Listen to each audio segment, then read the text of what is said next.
So Toyota currently has a recall for the 2022 and 2023 Tundra for machining debris left in the engine block during the manufacturing process.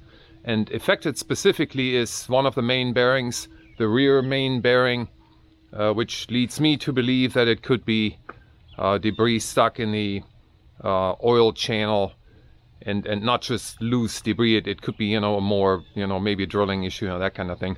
So I bought a 2024 Toyota Tundra. This is a limited edition. This one is the iForce Max. As far as I know, there's currently not a recall on the iForce Max, just on the iForce. So this is a hybrid. The Max means it's a hybrid. And the 2024 is currently not recalled, but it could have several issues. So they probably want to sell a bunch of these 2024s and not put a damper on the sales yet. So what I'm going to do today is the truck has 486 miles on it. I just picked it up about 2 weeks ago. And I'm only using this for towing, so it's not my daily driver. But today I'm going to pull the oil filter, cut it open, and see if there's any sign of aluminum or metal debris in the oil filter. So let's do that.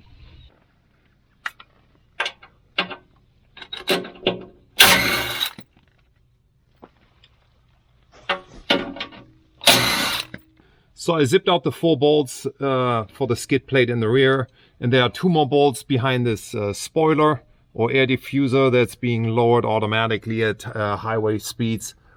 And there are a couple of screws in there. So in order to get to it, we need to lower this thing down. And it's pretty simple on the Tundra. You just turn your Tundra on and go into accessory mode. Push the button once, twice, maybe 3 times. You want this screen, and then you hold your windshield wiper up and it should lower down. Yep, I just heard it. Let's take a look. Yeah, sure enough, here it is. So now we can get to the remaining 2 bolts.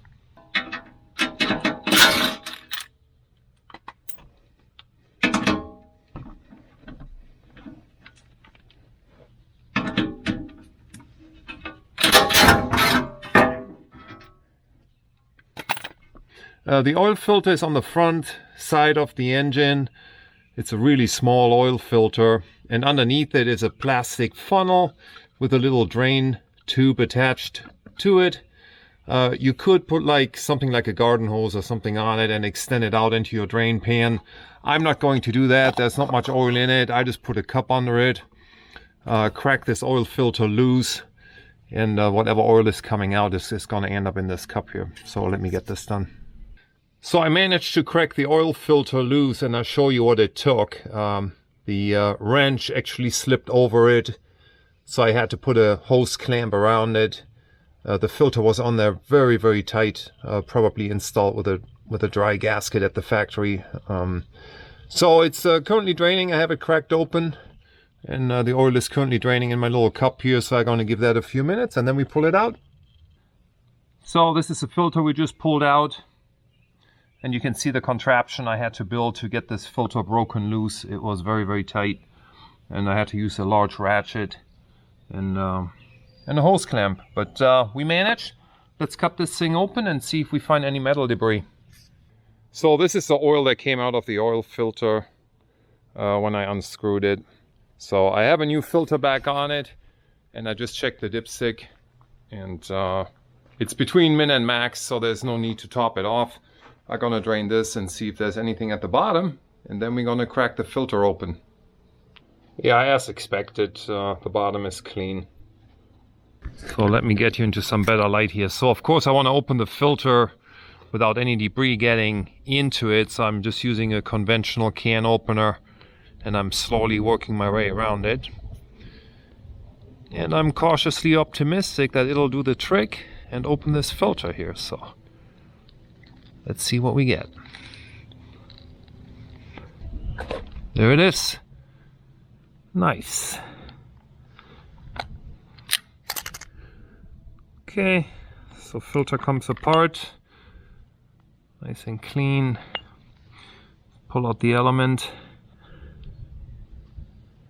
This is a check valve, and then this is the element, and hope there's no metal in it.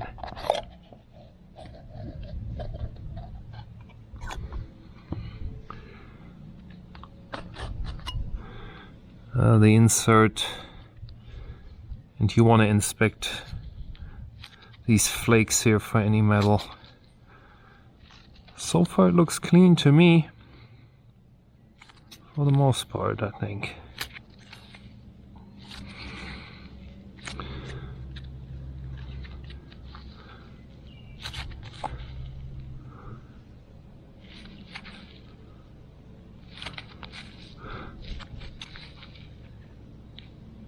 Nothing I can see here.